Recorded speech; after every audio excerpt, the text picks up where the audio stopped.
آپ کو سچی بتاؤں، ایک جگہ پہ نماز پڑھ کے میں نکل رہا تھا مسجد سے، کسی اور شہر کی بات ہے، تو میں نے دیکھا وہ نوجوان نا، ایک دو نوجوان، وہ جلدی جلدی نا ایک بابا جی کی جوتی سیدھی کر رہے تھے.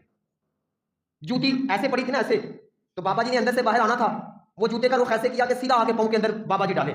میں بڑا حیران ہوا، میرے ذہن کے اندر سوال آیا کہ بابا جی کون ہے اور یہ نوجوان کون ہے.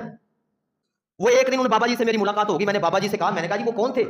وہ جوتے سیدھے کر رہے تھے. اس نے کہا جی میرے بیٹے تھے، وہ میرے بیٹے تھے.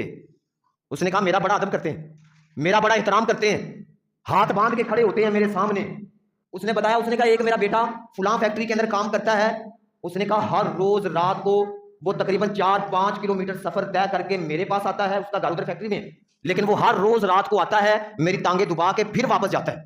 اس نے کہا میں نے کئی مرتبہ اس کو منع کیا، بیٹا سردی میں اتنی دور سے آتے ہو، تم نہ آیا کرو. اس نے کہا نہیں ابا، ہمیں ایسے سکون آتا ہی نہیں، ہمیں ایسے نہیں آرام ملتا. اس نے کہا میری جیب کے اندر سے پیسے بھی کبھی ختم نہیں ہونے دیے انہوں نے، میں تو اب کماتا نہیں. انہوں نے کہا، اس بابا جی نے کہا میں تو کماتا نہیں، لیکن میرے بیٹوں نے کبھی میری جیب کے اندر سے پیسے بھی ختم نہیں ہونے. میں ان کو کہتا ہوں میرے پاس ہیں، لیکن میرے بیٹے کہتے ہیں ابا جی نہیں، رکھ لیں، کئی کام ضرورت پڑ جائے گی، کوئی نہیں، اپنی جیب کے اندر رکھ لیں.